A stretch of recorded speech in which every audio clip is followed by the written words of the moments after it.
because the KKK was demonstrating at the same time against MLK speaking in Raleigh, even being in North Carolina. So that was sort of the main thing that I remember that particular situation.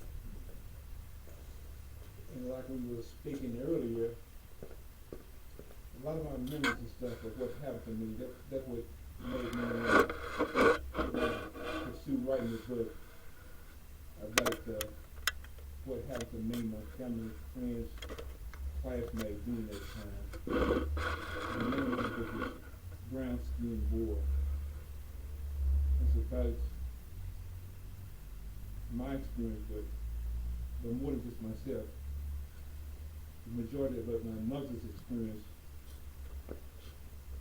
during the desegregation period, because my family had a plan for me. We owned our own farm. Back then it was 112 acres. We also had a vegetable farm, just working on the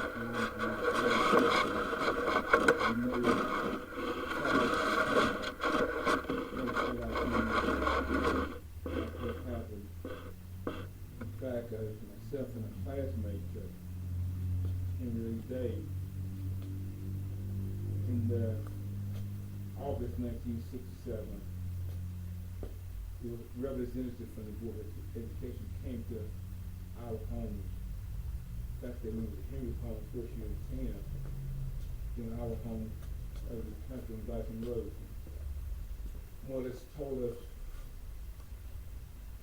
where we were going to school at and why. We would no longer be going to B.F. Person Avenue Negro School. They had, I don't know how they did it, but they had taken custody of us, both of us, and enrolled us into the white school. And they were saying what they trying to do, trying to prove Negroes were inferior to whites to stop desegregation in Franklin County, North Carolina, and the South. So it was more than you could digest at one time, all this stuff going on. It's many experiences, you want to forget a lot of the bad stuff, but a lot of it stick with you.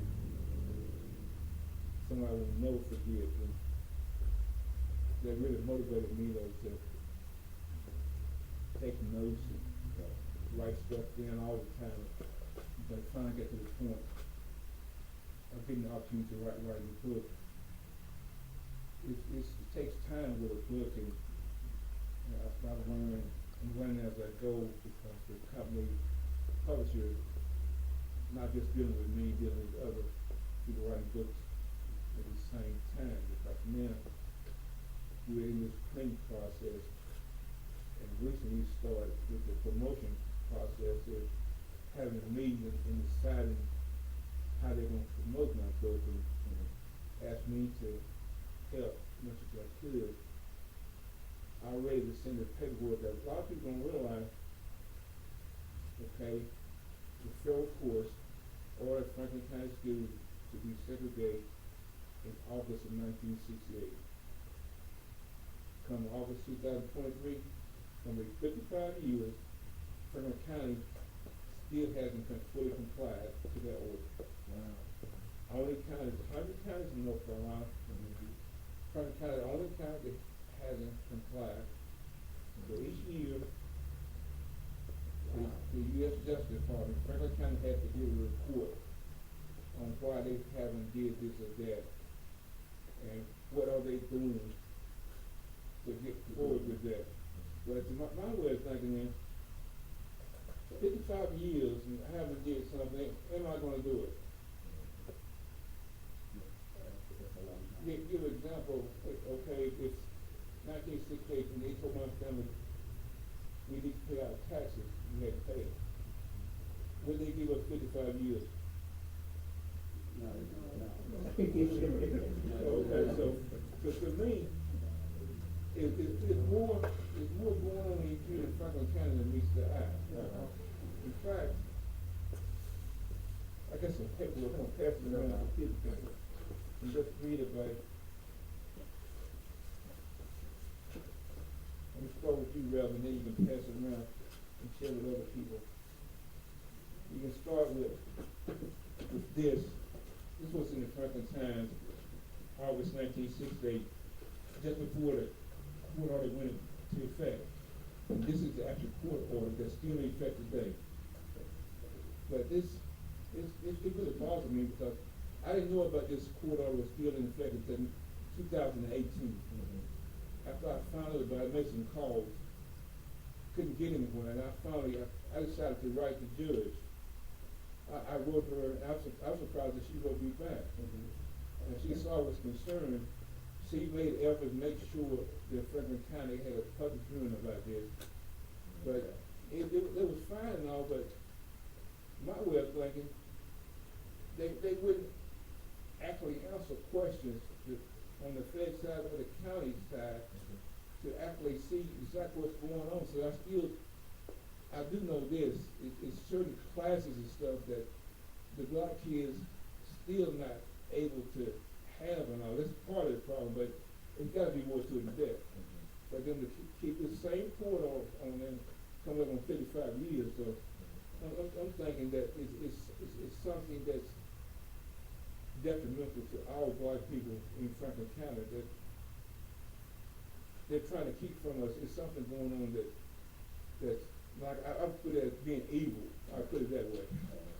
So let me ask you, most of the part of your book is basically the stuff that happened to you here in Franklin. It is at the high school, the stuff that happened then. It's sometimes I have a hard time finding words for some of the stuff that happened there because it shouldn't have happened. I put it that way. It shouldn't have happened. I should have went on, finished, be a person, went on to NCAT, get my degree in agriculture, come on back, and eventually I felt like going to turn the farm over to me in the vegetable business because the way my mom put it, the grandparents said once you finish school and come back and take over the farm, but we hope you can live a peaceful life in the Negro community. I said again, my family wanted me to get some education and live a peaceful life in the Negro community. That's what they wanted me to do. They won't out there hurt anybody, and we just want to live and enjoy life the best we could. But that's what I still want to do. But that's just what my book is about, what happened to us. And I want people to be able to see what happened to us so it won't happen to other people.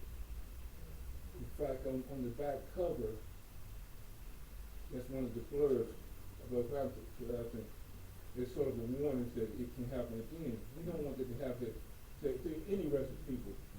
You know, just have your opportunity just taken away just because some people think this way of life is better than others. But that's what we want. We just want to, you know, enjoy life and with the short time we have now, you know, you don't know how long you're going to be here in Nashville. And just have that taken away, you'll never forget. All right, well, I'll come back to you with more of that.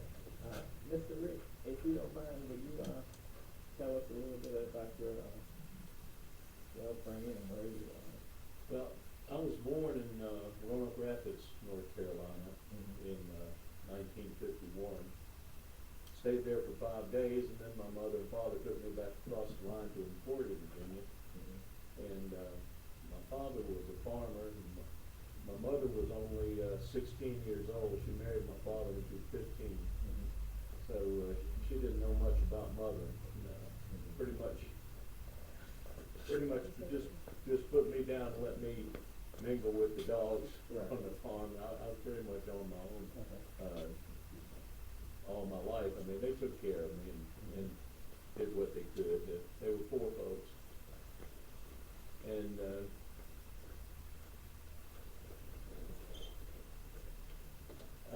Harris was your Mr. Harris? Yes. Mr. Harris